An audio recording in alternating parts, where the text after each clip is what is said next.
Welcome back.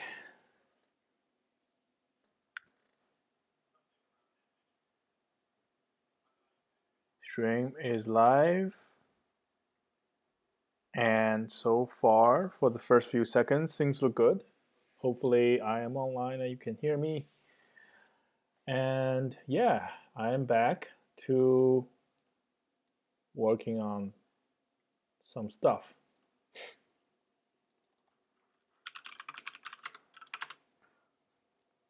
And the stuff in particular is Vim Decoder. Sorry, TOML Decoder. I'm really tired today.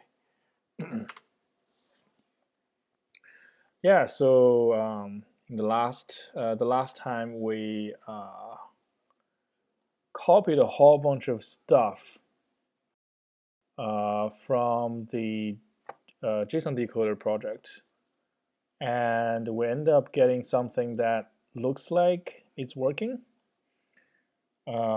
I think today I'm going to at least try to move away from the playground, because I want to do real integration with the JSON files instead of using this version, and then we'll go from there. So yeah, let's get started. So I think easiest thing to do is probably just start with a SwiftPM project.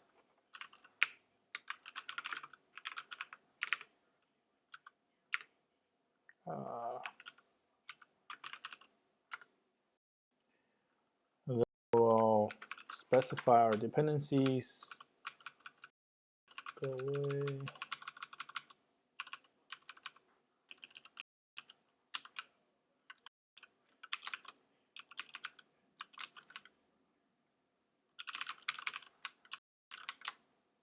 TOML deserializer.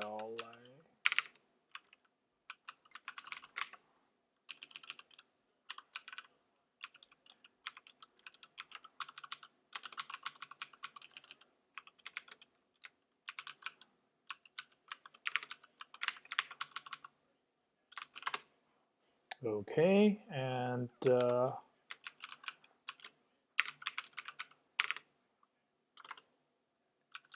here we will import TOML deserialization. And yeah, let's do a build. We've installed the dependencies. TOML deserializer is not used by any target because this is not how that is.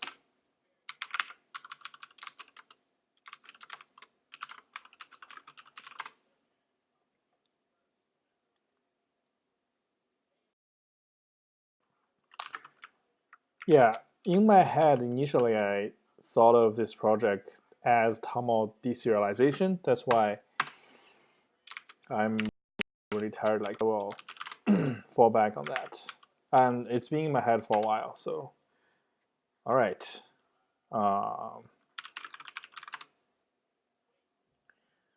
Wait, apparently I'm using some kind of snapshot.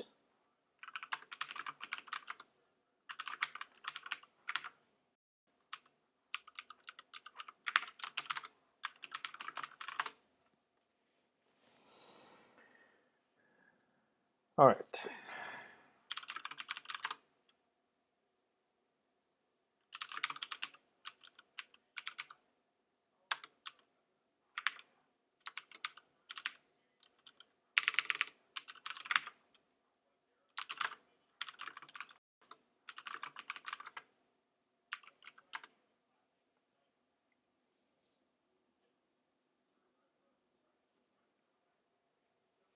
I am tempted to simply, well, I guess the next thing I'd like to do is make a make file.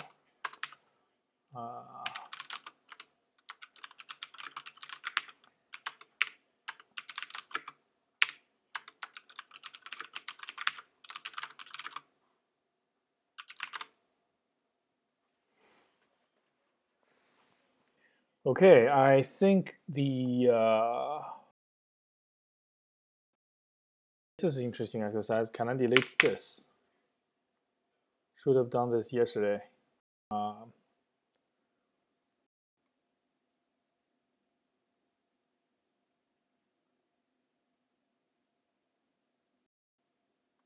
Well, I'll keep it on.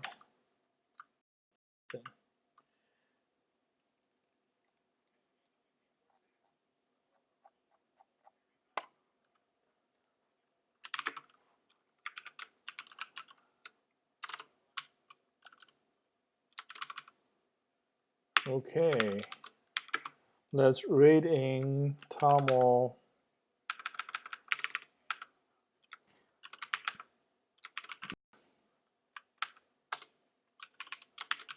There's some example down here that we can delete.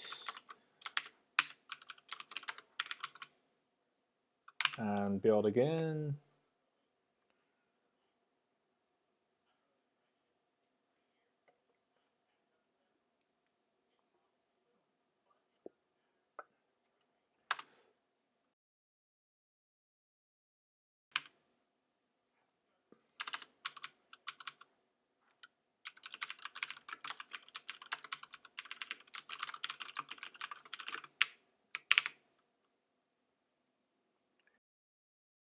And let's write a simple test to start with.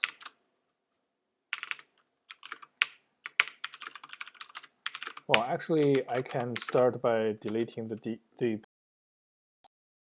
dear playground. Is there anything else I can do? Or I'll write the test first.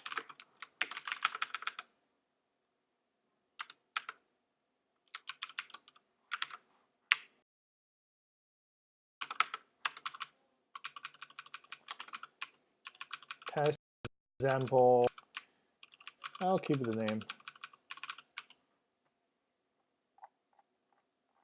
I can't because the examples so far are fake. Okay, I'll keep the playground for now. All right, it's all good.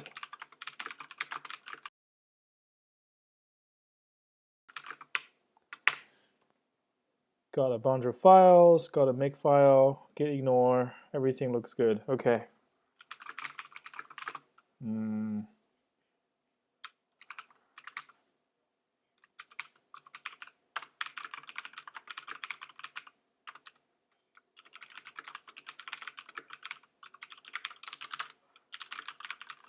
Yeah, I don't really know what to accomplish today. We are just gonna be online for an hour. And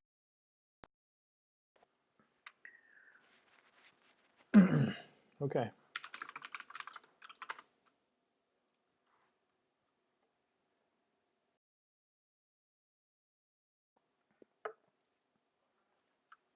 Actually, I should change my stream information.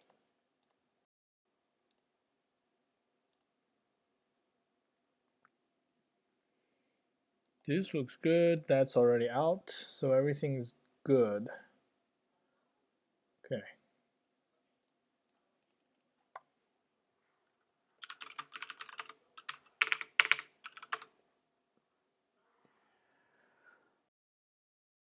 Next step, remove the stubs. Top.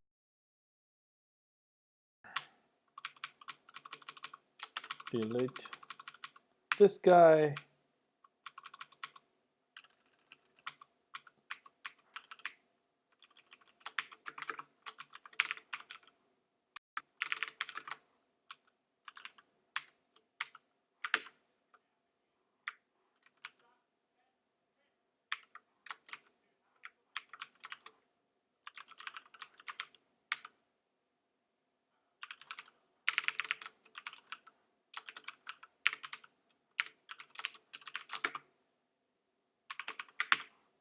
Do I know my own API? Does this build? TOML, oh, haha. Old habits that hard. All right, that built. That's good.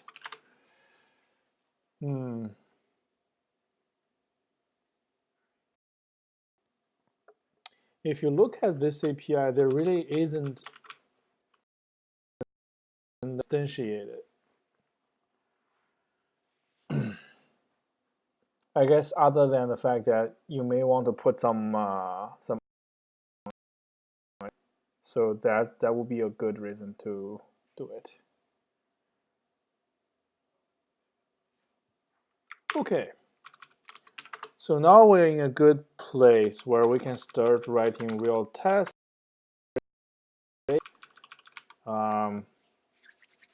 Let's make up some example.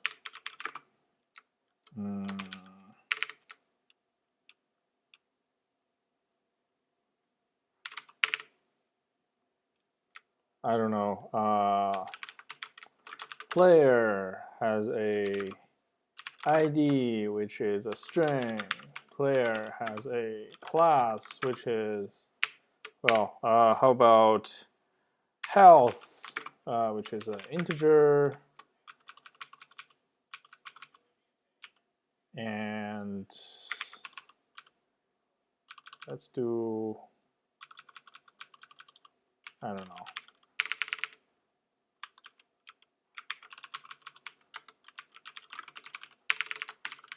Team, which has a bunch of players.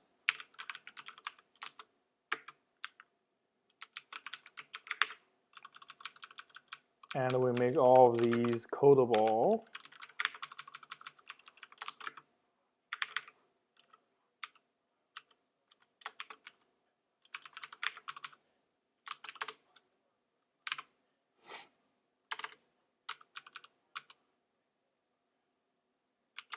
Okay, now let's make up a TOML that would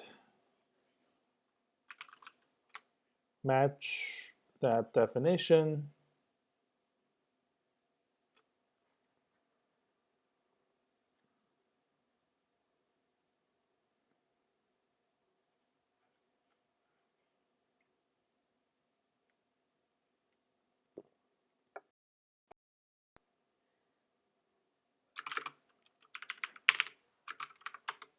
Oh. Wait, having trouble typing quotes today. Okay. So how would you write that, represent that information in TOML, right? I think what you would do is do this. This will give us an array of tables.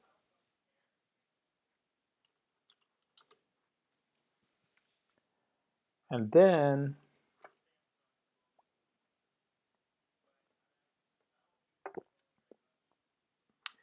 we say ID equals ABC, health equals 1, 2, 3.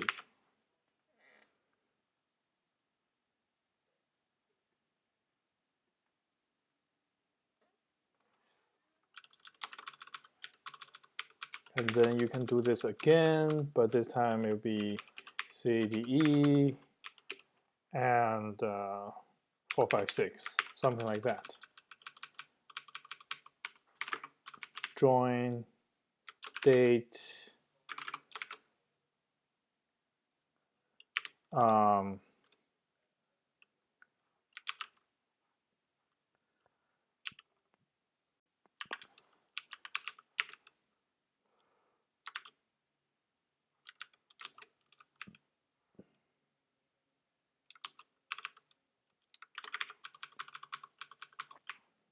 Wait, what am I doing? This will be date time. So that means we need net time.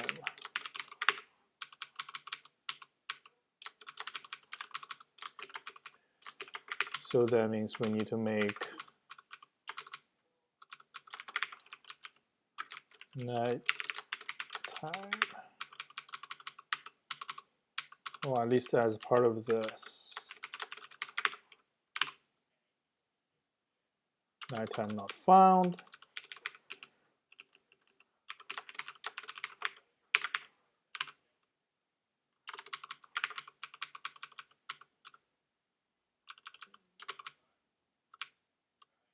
Okay, so that guy is a DateTime. So we can now say join date equals 2019 March 5th at 22:46:00 Z.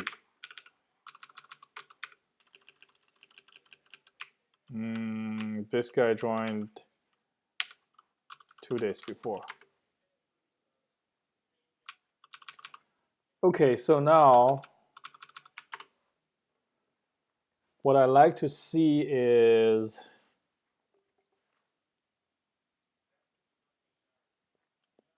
we're going to decode.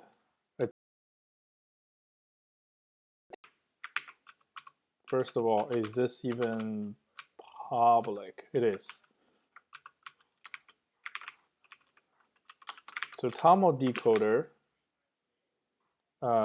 decode team.self, is it from? Yeah. We're going to add the overloaded version because a lot of times your data is a string, right?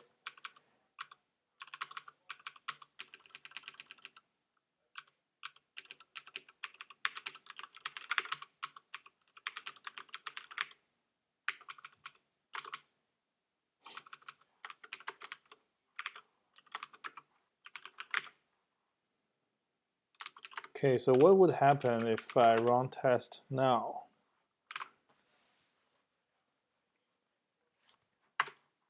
The generic parameter is unused, which is fine.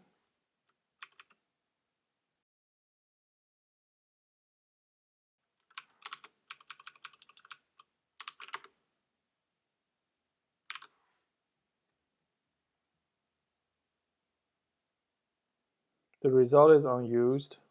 Player does not conform to codable.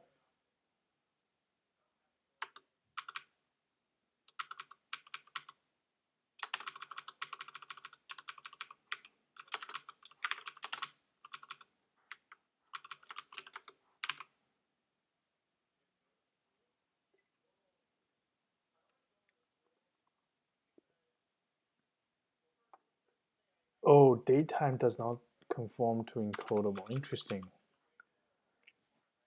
So maybe for now, I will have to make DateTime not encodable. That means this project needs to make DateTime codable. All right, let's forget about this date value. You can throw, but it's not marked, so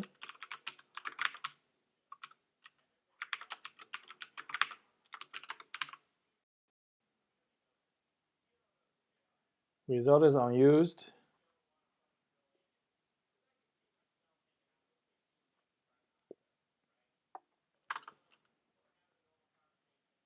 Curious to see what error is being thrown. So let's try this.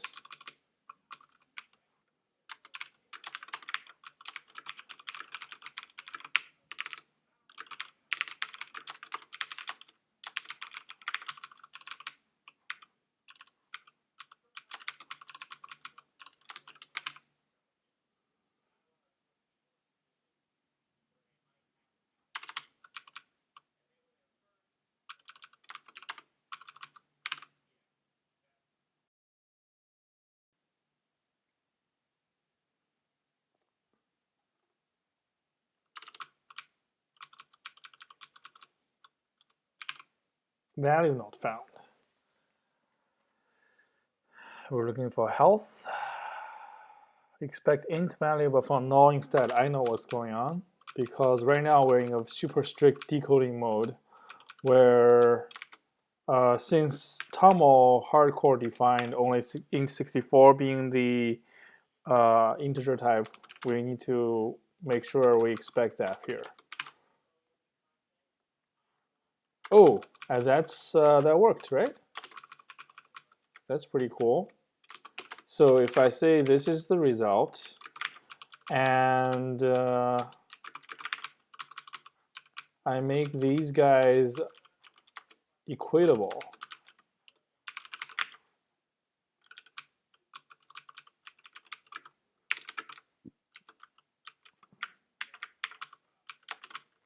and I kind of want to embed them back into our test instead of over there. At least, nah, this is fine, right? All right.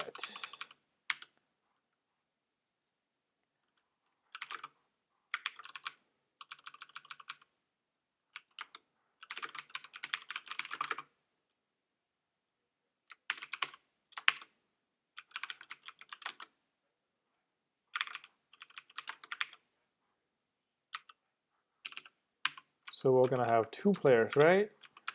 Player number one, let's have ID A, B, C, health 1, 2, 3.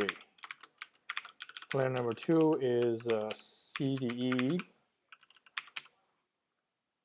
4, 5, 6, and result and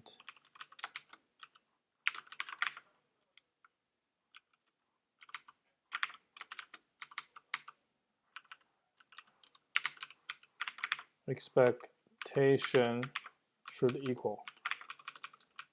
All right, so we've set our tests, we performed them tests, and we put in our expectation. And we passed the test. Great.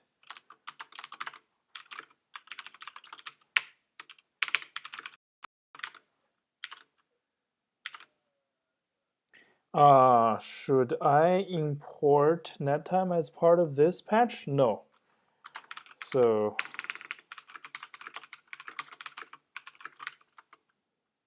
no, no, yes, yes.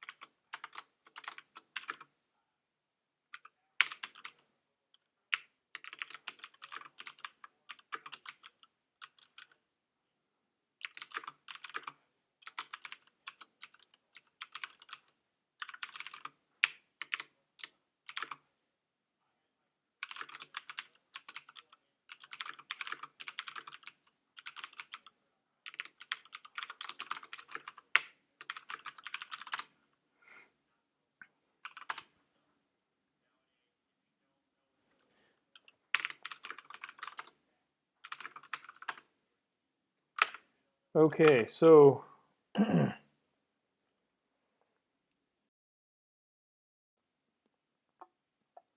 we have an interesting discovery. The discovery is that we need JSON deserialization to work with NetTime. Sorry, JSON decoder to work with NetTime, which means NetTime needs to be codable. It needs to work on that in the NetTime library instead. So instead of doing that, I'm just gonna file an issue here.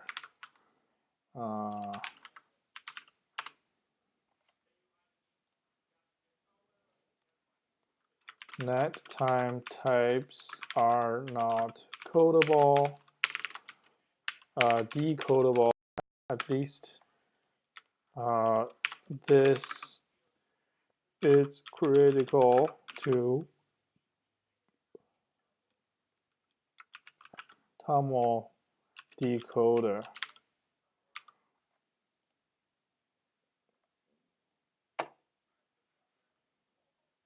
Okay. I also have a streaming project now. Oops. And that sounds like a fun streaming project.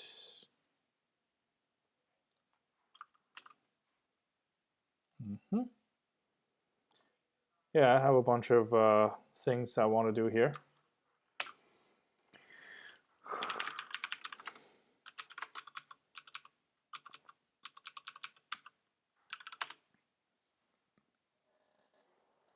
Okay, this is pretty cool if you think about it. If you think about it, this is a full stack test where we start with some TOML data and codable structure that proves, things are working.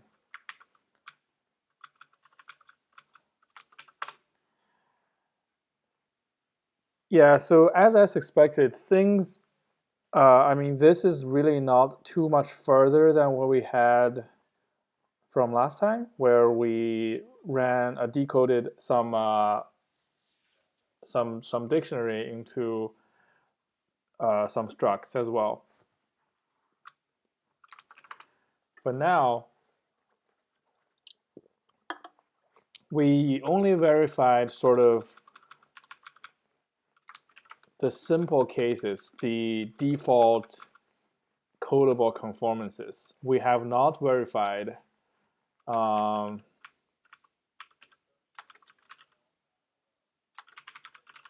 basic generated codable. Okay, so this works kind of. There's a lot of usability issue where we have to change the house number here in the example to int64, where in reality people probably want to use their ints.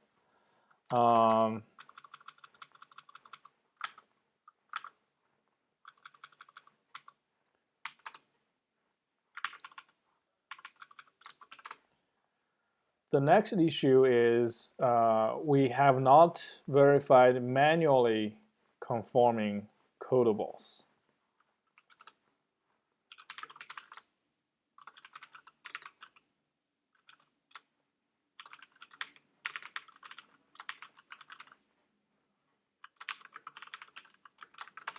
So we're going to take a simpler example, I guess. And this is fun.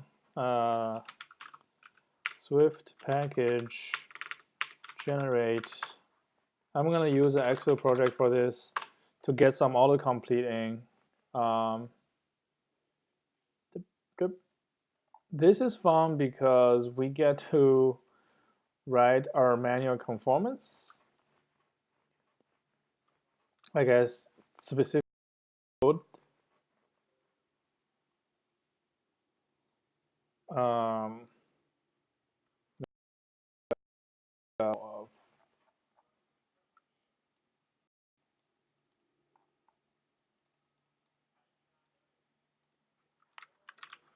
Start with, for example.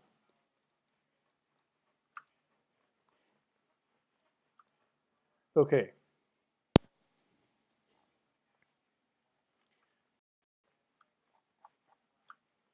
So decodable creates instance by decoding from a given decoder. So this is pretty interesting because the decoder is passed in for you so you have to create an initializer, and you take the decoder,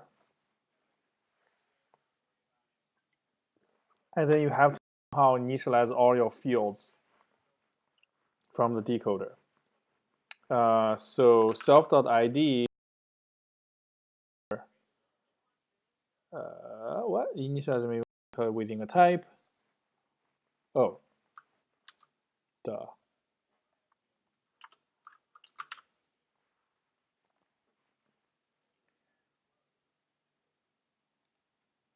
Decoder dot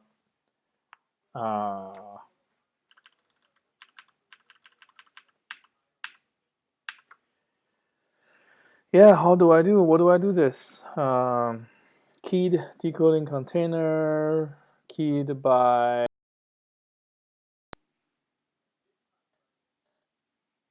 I guess the what's my, do I need to declare my own coding key? Do I get a default generated default coding key as well? I really don't.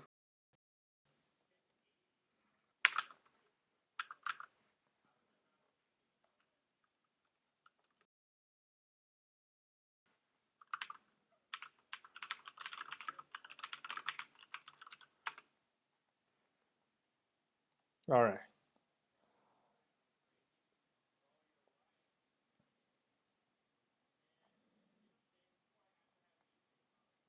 Cool gift, bro. So encode person. That's an automatic conformance.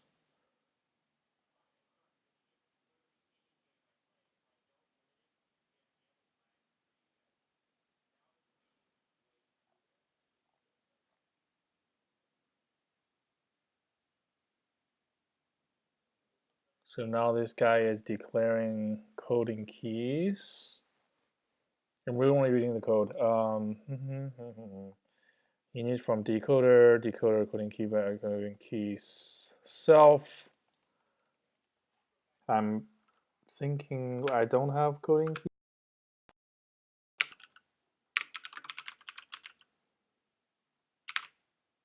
Try container keyed by, wait.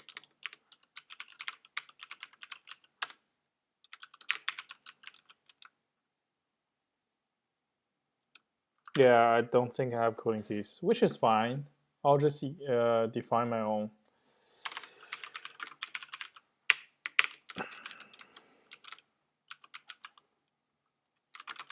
These are strings.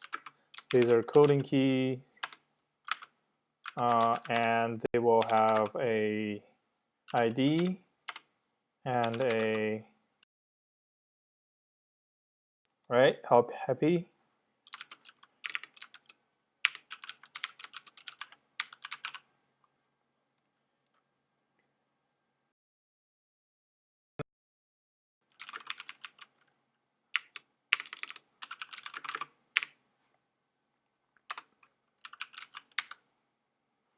So now you can start.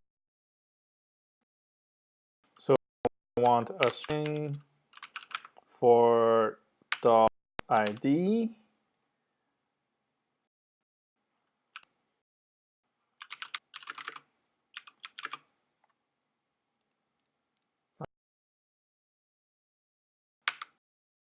Health.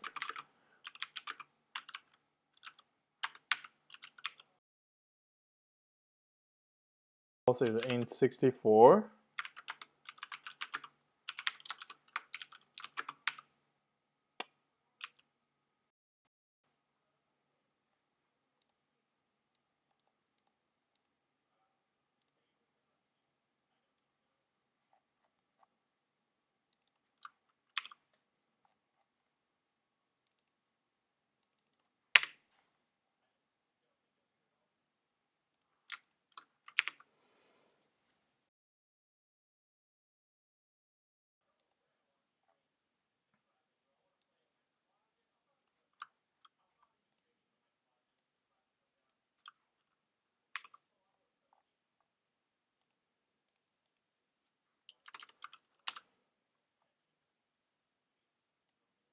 I don't need a team in this expectation. I just need one player.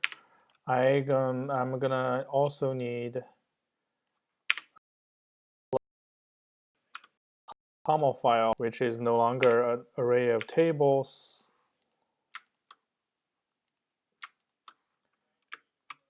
Indent, delete,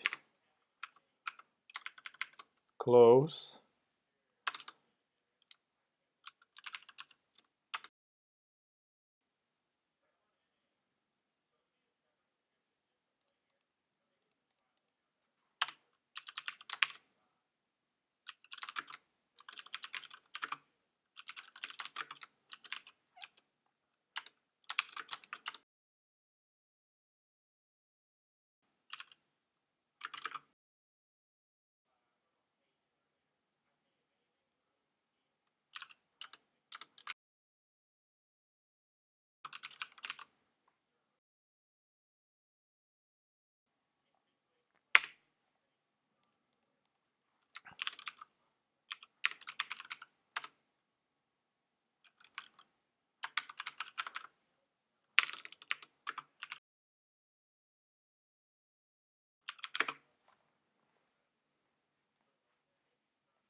All right. Tell expected date. There's some missing things. What? I thought I try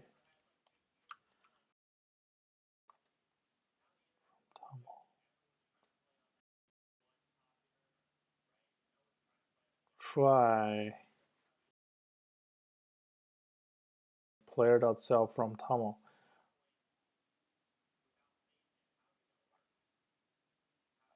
Why is this suddenly a problem?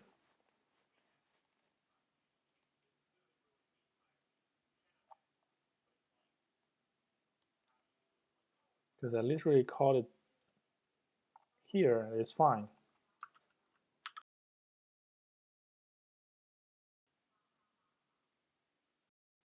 Yeah, TOML is a string here.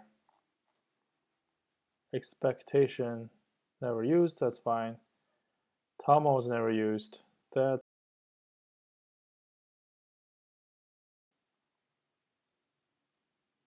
what?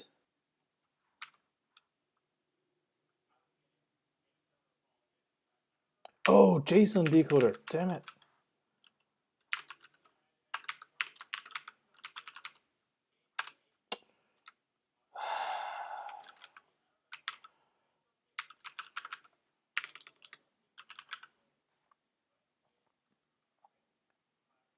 Okay, so this should compile and should not throw anything. And it threw something, I think. Which is because one thing, that's the goal. We're trying to see what's wrong.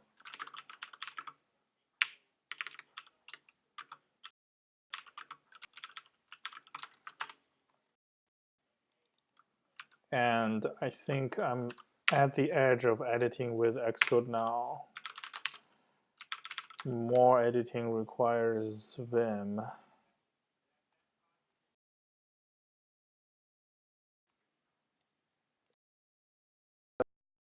Key not found. We're looking for ID.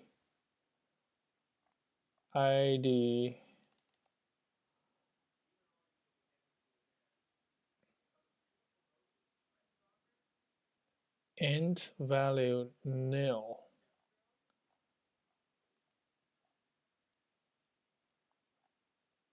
Interesting.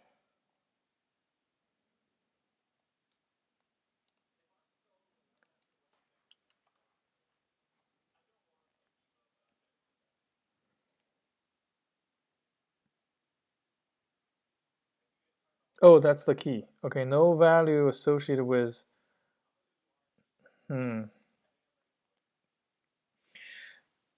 Okay, great. Let's start debugging.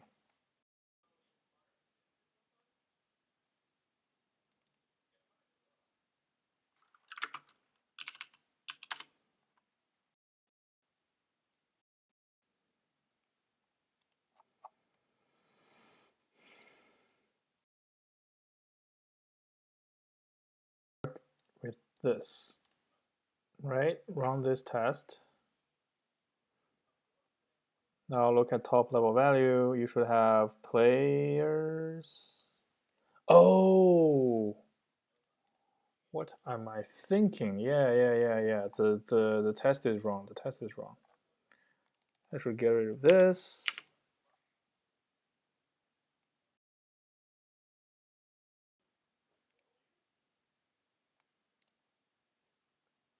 And now I don't need to worry about it anymore. Right? Now I get a player. Yeah. Okay.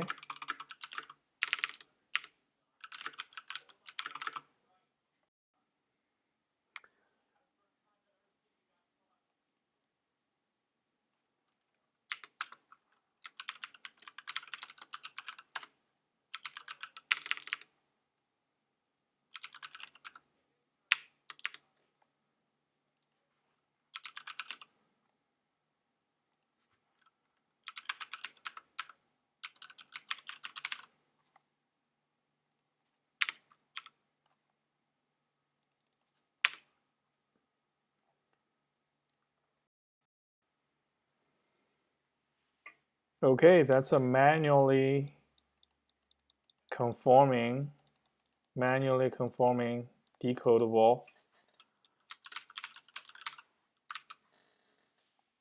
that works with our decoder. Nice. And it's a simple one, and I'm going to try another simple one, I think.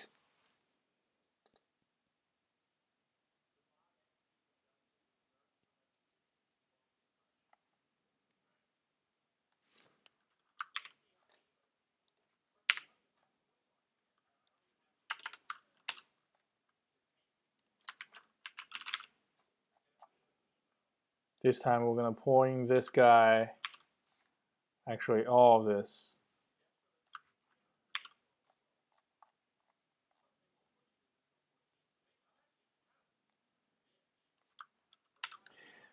And we're going to conform decodable.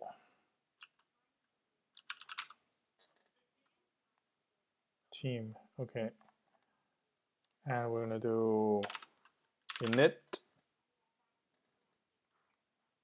from decoder throws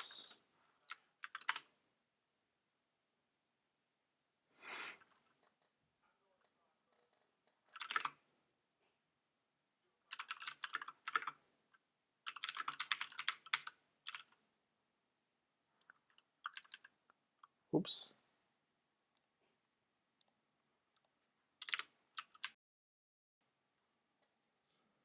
Is this how I do it? Decoder onkeyed container, and what's in onkeyed container count.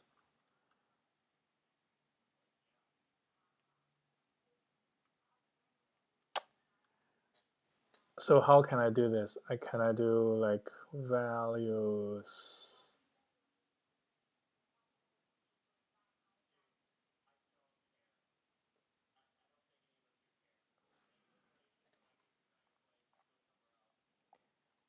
Is at end, right? Do I actually use is at end?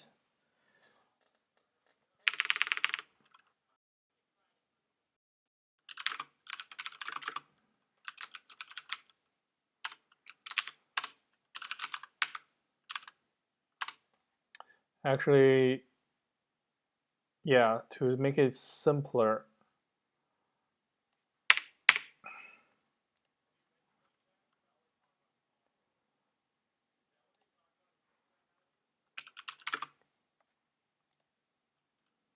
while this is not at end,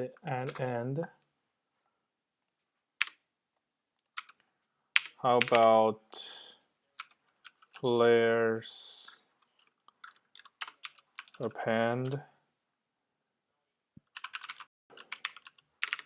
decode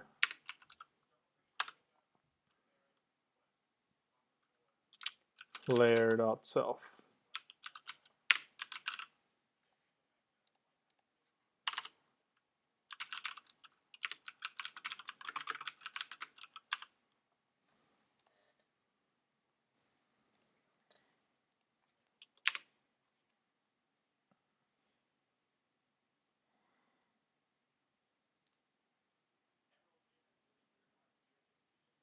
Oh, this mutates the container, of course, because it moves the current index forward. And then we'll try it here. And now suddenly the initializer doesn't work anymore. So let's do a init players.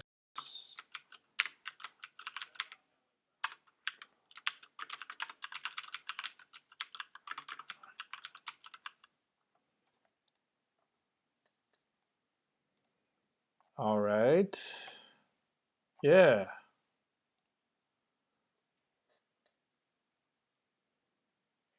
Test failed. Awesome.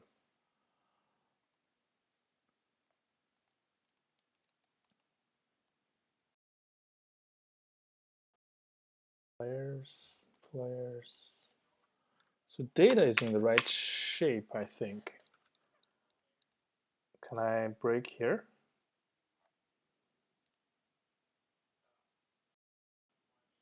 Nope, it didn't even hit.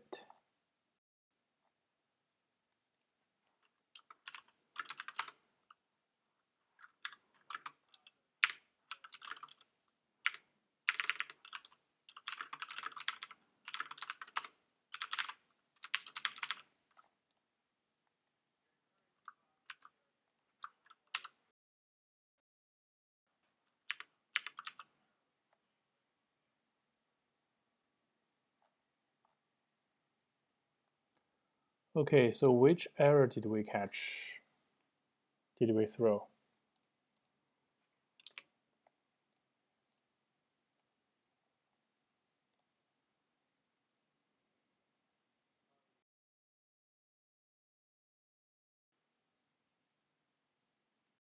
Please? Okay. Expected array. That's my error, my string error. Expected array.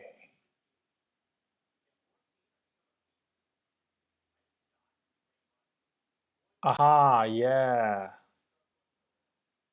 That makes sense. We're expecting a top level array, but that's how.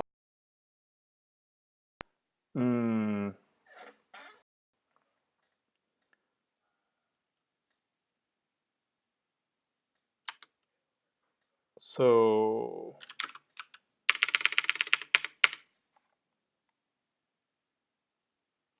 I guess we do expect a keyed container. Enum key string coding key case players, and then the first thing we'll do is get decoder dot container keyed by keys.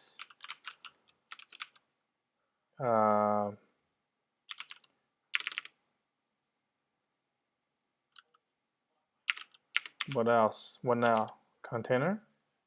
Nested container keyed by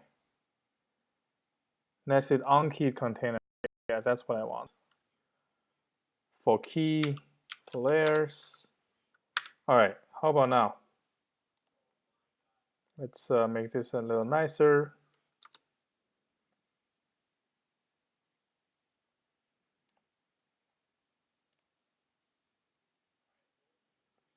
Yeah, now it works.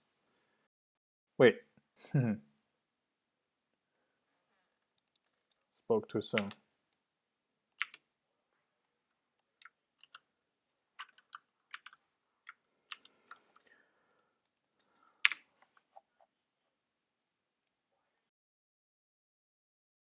Yes, now it works. Okay.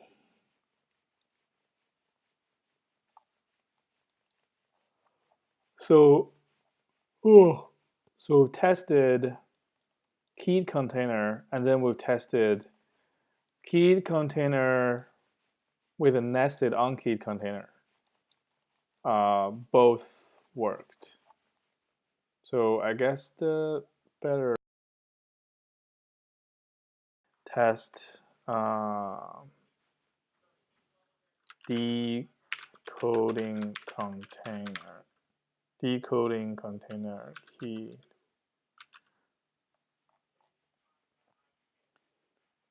Test unkeyed container. Yeah, so these both are interesting tests. But I also suspect like our manual conformance doesn't really matter because this first test triggers the exact same code base, but it's still, on a behavioral level, it's some sense to still test them. So that's great. I'd check that in. Also, this is no longer needed. Thanks for your service. Okay.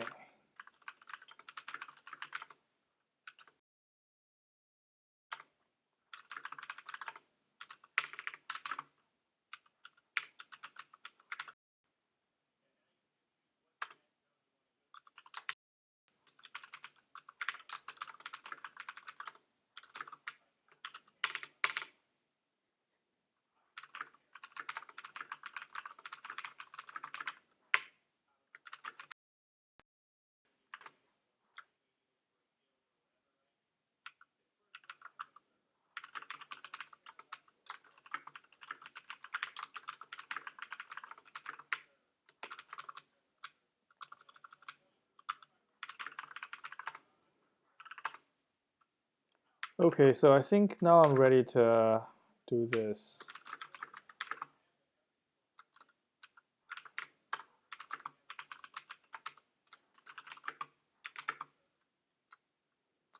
Delete playground. Now the real question is, do I keep the playground in history, or do I rewrite the history so that this looks like a project from scratch? I don't really care. I kind of think that having a playground in history is kind of neat. So we'll keep it that way. Okay, so what can we do next? I want to do like 10-minute worth of 10 to 15 maybe. So we can come up with some kind of error fees. We can try to tackle on some kind of compatibility thing. And by that I mean like make this thing more tolerant. So if I ask for an integer and you have an int64, it should work for us, right? I want to investigate the second one because it's real development. So let's try this. Same test, intentionally broken, and then we're going to dive in which part triggers, what code path gets triggered, I guess. All right, so that's the number one test. Oh, wait a minute, what happened there? Oh, it should be this one, right? Okay.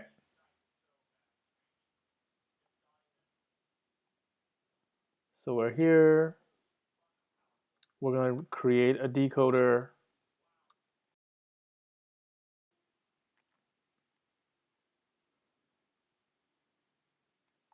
And we're going to call onBox, right?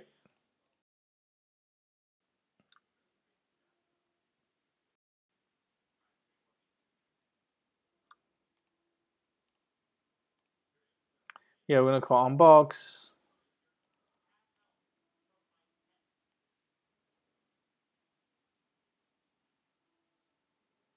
And this is the deserialized TOML object in memory. And we're going to push the top level object, and then we're going to call type init from self and type the debugger. Okay. But I kind of know what it was going on, right? Because the top level, so we're decoding the type for that one. And that will call types.init. Types.init will do a bunch of stuff.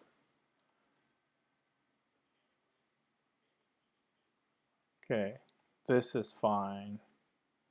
This is fine. Now this is now interesting because we're at 2 values. So this is the one level again. Now we're at, okay, this is now interesting because we're at the generated initializer for decodable. So if I am the generated decodable initializer for player, the first thing I'm gonna do next inside the initializer is asking for a key. I literally just wrote this. I would ask for a container keyed by, right? So decoder.container code by keyed by, container keyed by. So I'll call into this guy. And this guy will return this guy, the key decoding container. Key decoding container now will call decode ID for string, I think. Just verify. Let's put a breakpoint here. And the key here would be string. Ugh, of course, this crashed the compiler again. I mean, the debugger again.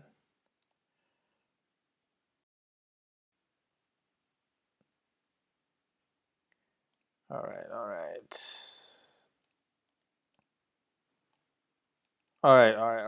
So the next time I'm going to hit here immediately again, right? No.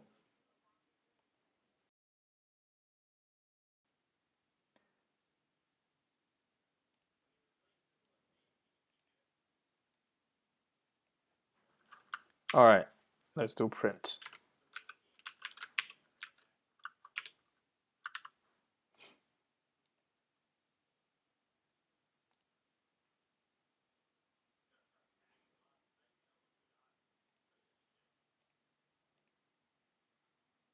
Yeah, we hit ID, and then we kind of just died.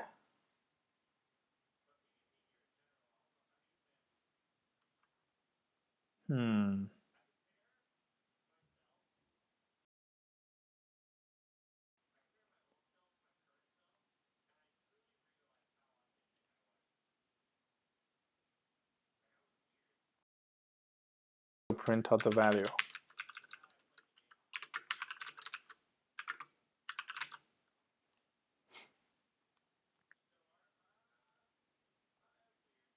Okay, the first time with the top, you could see the value, the entire thing. The next time we're gonna be inside the array, so the value will be have the first object. So now it's the first dictionary, right? Now we are never going to hit this again before we crash. Perfect. Top level value. We're going to go into the thingy, the keyed value thingy. Keyed value decoder. Like right here. Okay, so we make one of these and we can look at what's in container. It's going to be the same value. It's going to be this value. I don't need to look at it actually. But it's going to hit decode, and the next time it's going to hit yes.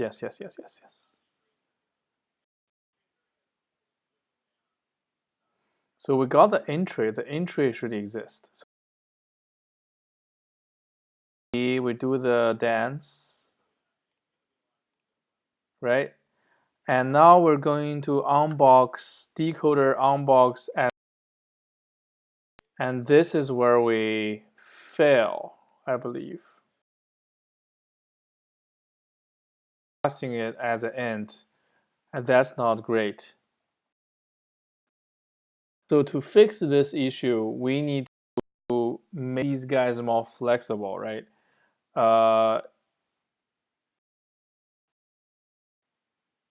I guess for all the int at least, maybe and float as well. So there's an n times m problem. Like if you do int, do I give that to you? And if you do want an int 64 and you ask for an int, do I get an error? Because sometimes you do want that error, right? So now we're coming to so I think I'm gonna do the best thing, do the best of both worlds. where let's do JSON decoder. Let's put in a piece of infrastructure that we ignored from before, and we'll wrap up after that.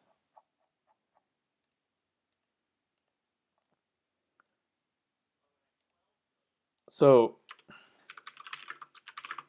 we're gonna have integer decoding strategy,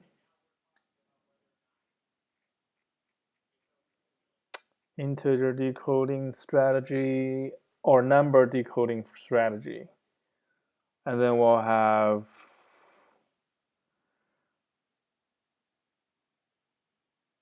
some options. What are the options? Strict, obviously.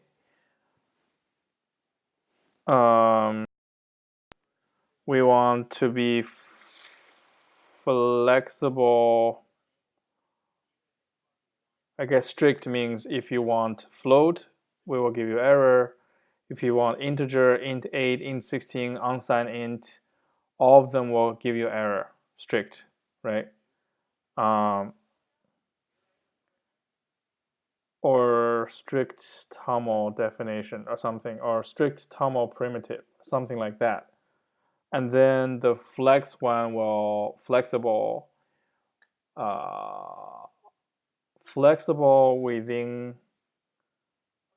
within genre or something, category. Yeah, I don't know how to describe it. What I mean is, like, if you want an int 64, if you want an unsigned int from int 64, we'll try to give that to you. And but then there's probably a next level where, yeah, I was just gonna do two for now. In number decoding strategy, right? Our cases are strict and flexible. All right, so how are we gonna give this to our decoder? Somewhere down here, we can probably just straight up steal the key decoding strategy from JSONDecoder, which I'm super excited about. And yeah, for the decoder, we're gonna start with var number decoding strategy. It's gonna be number decoding strategy dot strict.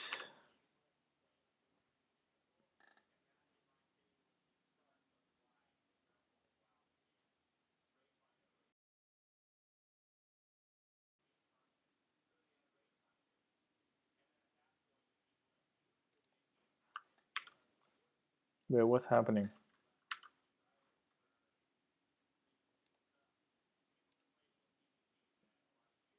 Strict is not a member of type number decoding strategy.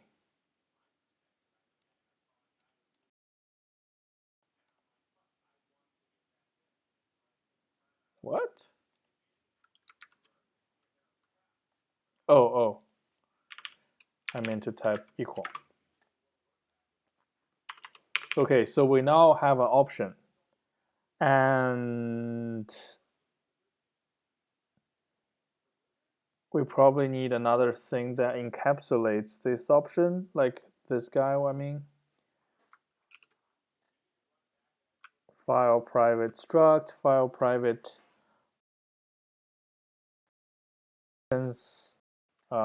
property. And as you create, you pass your things down. Yeah, I feel like I'll just steal all of this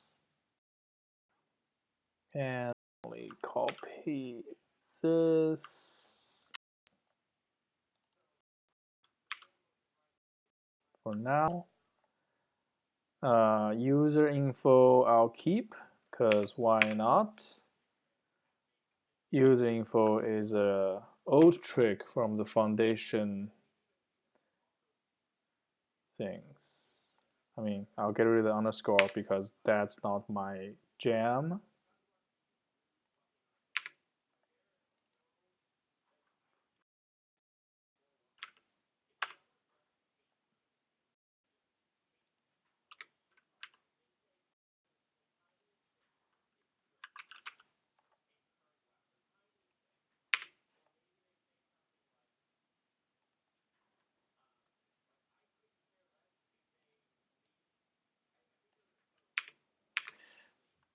What's interesting is like I don't know what this variable is. User info. So there must be a user info. What's the first one? Yeah, this is so gross. Like, why do people not use self dot? Without self dot, everything is magic. Why would you do that? Why would you want that? Yeah, that's what I mean. Number decoding strategy. Now you have this. You return it every time people ask for it. That's fine. Later, though,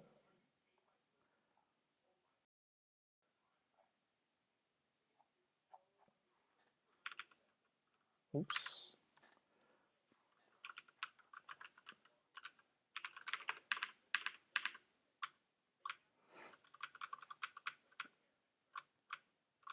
Later, when you actually create the decoder, you're going to give the option to it, which we ignored previously. So decoder equals blah, and it's going to now take an option. And that won't compile. That's okay.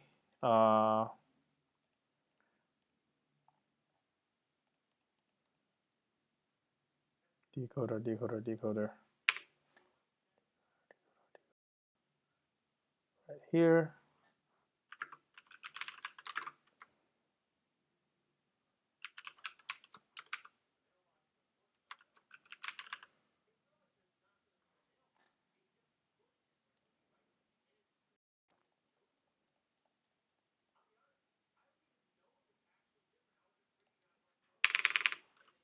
Now it will also store the options.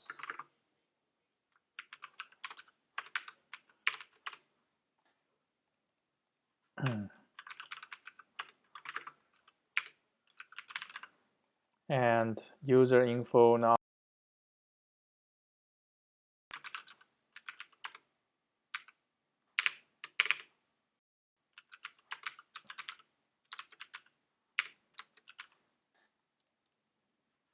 Okay, are we compiling?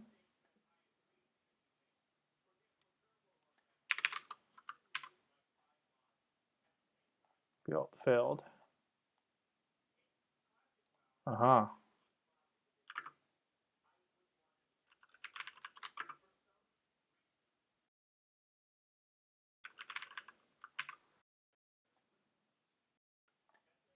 Build still failing.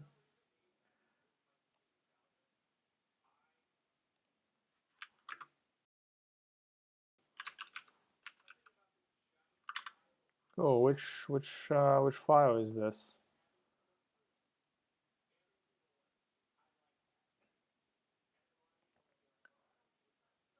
Fold methods and functions. On-keyed decoder and I guess keyed decoding now needs updates as well. Because when you now create your code,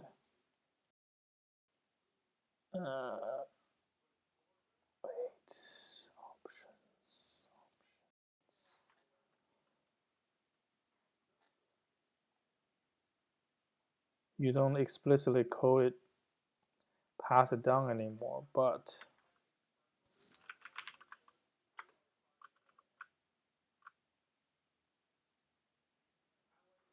Where's the error?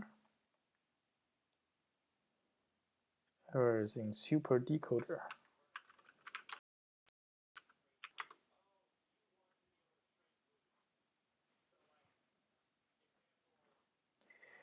Makes sense.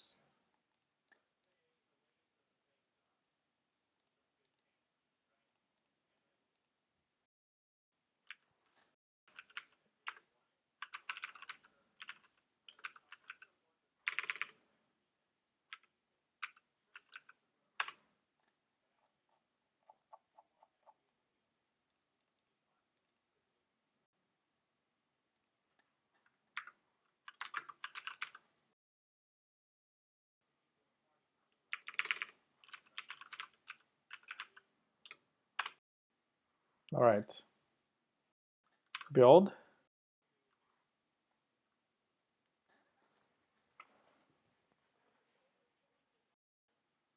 Okay, now we can cover our retrace our steps because we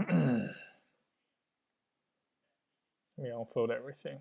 Why not learn the shortcuts? So when we're here, run the test.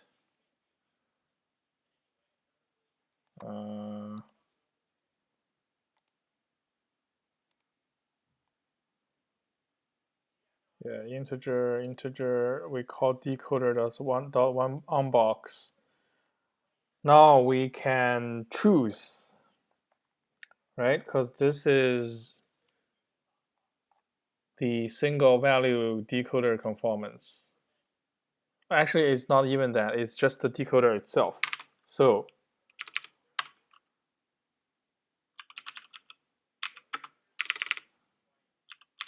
which options number, right?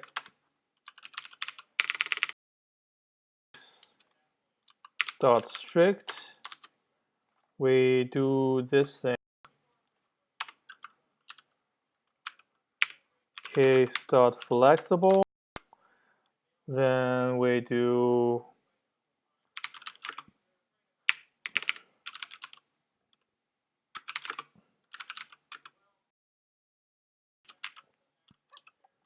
we get our int value.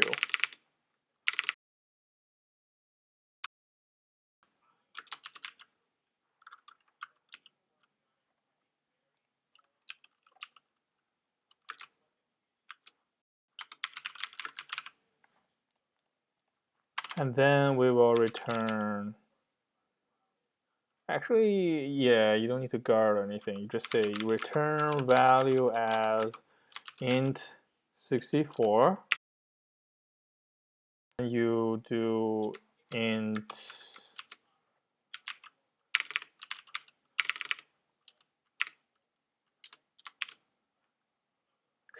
yeah, now that's the interesting part.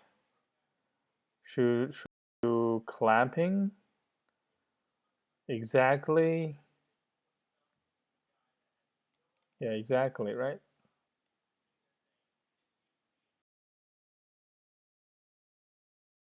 So really it's like you take this value and onto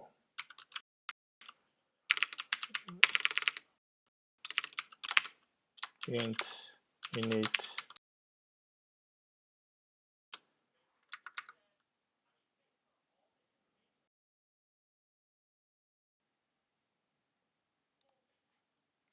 flat map.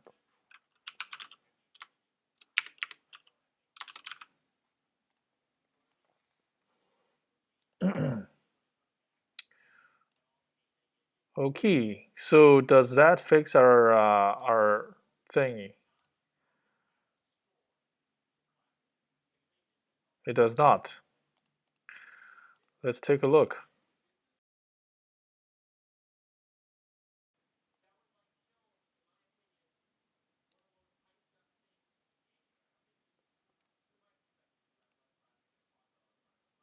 Oh, because I didn't specify the strategy. That makes sense. Decoder. let decoder equals TOML decoder dot number decoding strategy now is flexible. Restart the test.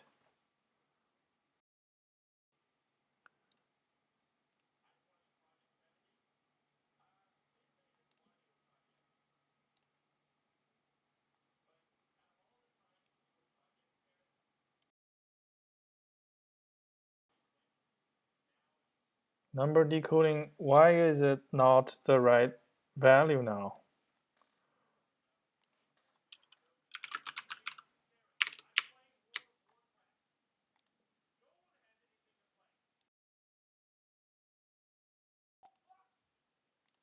It's strict now. What?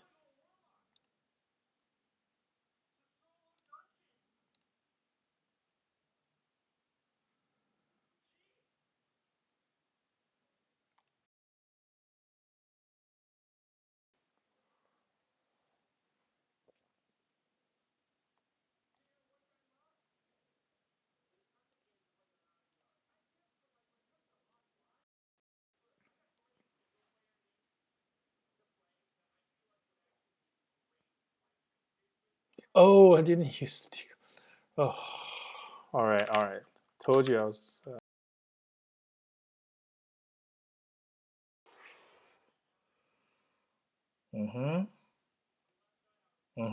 Second time. I did.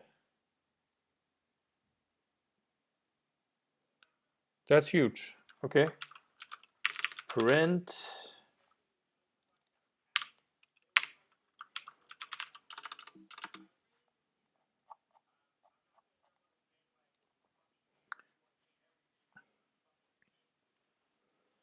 Okay. So because there's another way you can be flexible, which is value as a double, and you flat map that, and you take int. So what's the best way to convert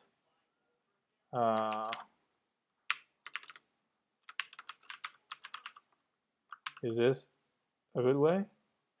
Yeah, I guess initializer for double. My question is, what else has that?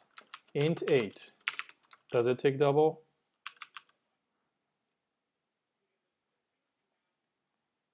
All right, what if I say this number is actually huge? It overflows, but what if it's a variable?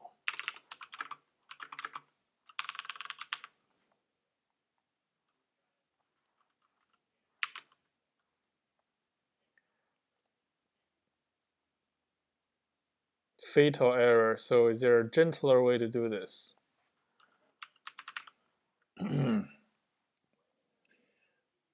It takes a double, takes a float. Is there a failable function if needed?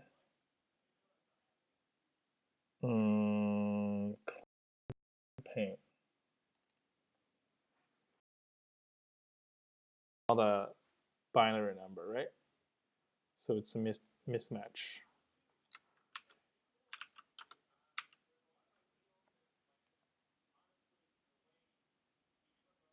Oh yeah, there's exactly little Indian text. Yeah.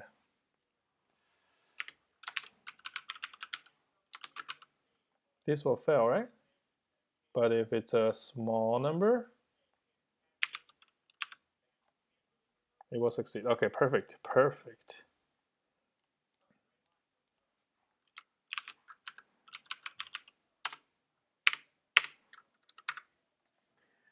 Okay, so the reason I want to address that is because this will be replicated everywhere. Int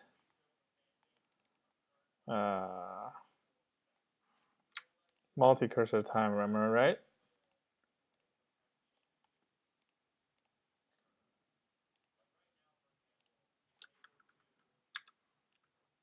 Delete this crap.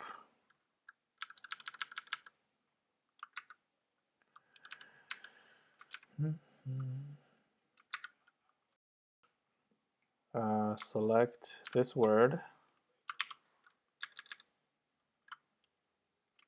replace.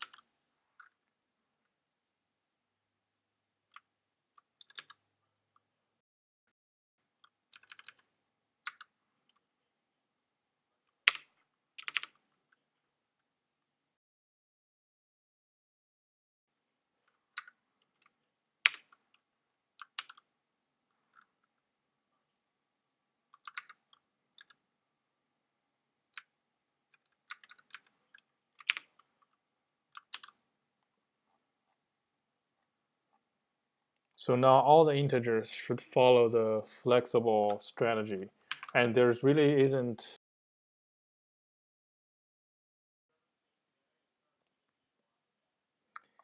The real question is, does number decoding strategy needs to be flexible by default?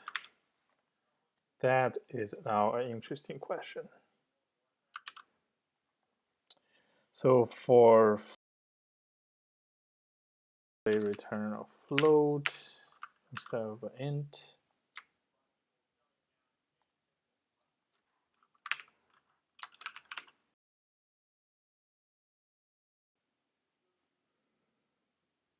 Does this make sense?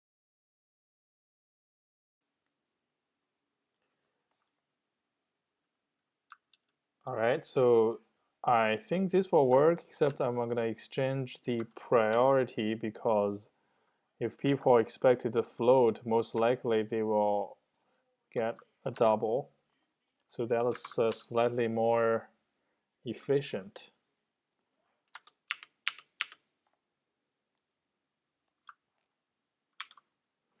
Now, double to double, there's no reason to do this. Oh, except there is. In 64, there's no reason to do this, at least. Yeah.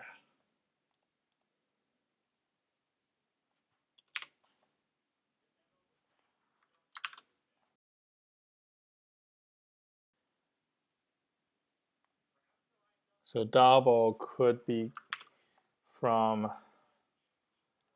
that. Okay.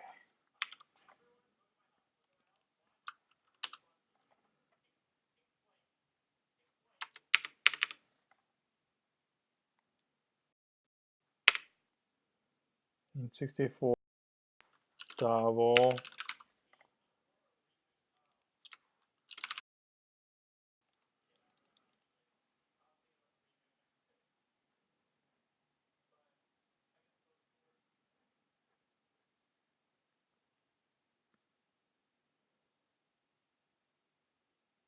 Wait, what am I saying?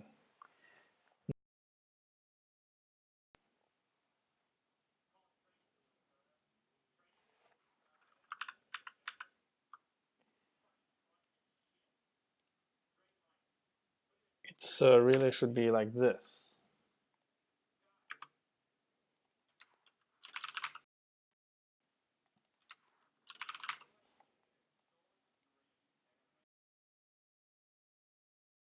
So I need to do that for int 64 as well. Int 64.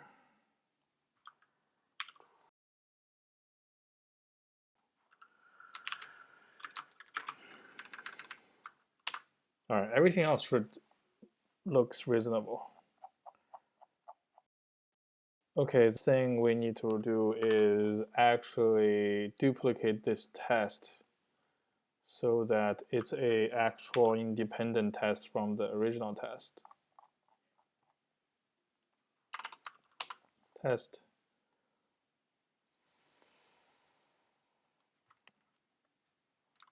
flexible integer decoding strategy. We probably can simplify this. So get rid of the team thing. Get rid of the outer wrapper of all this. Delete. Get rid of the top level values. Make sure this is flexible. Make sure we're looking for a player instead. And this test should pass.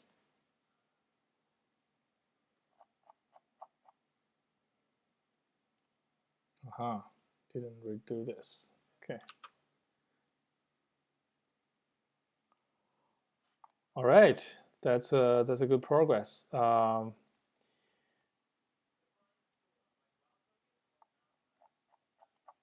want to add a to-do before we call it a day. To-do, is this the right default?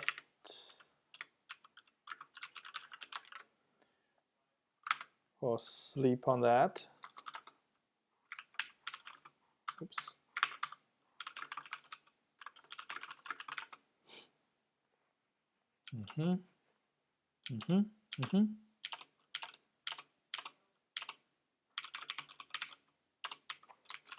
Add number decoding strategy.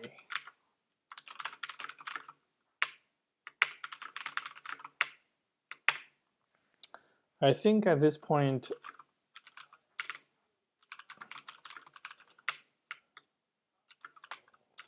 there's no point using branch.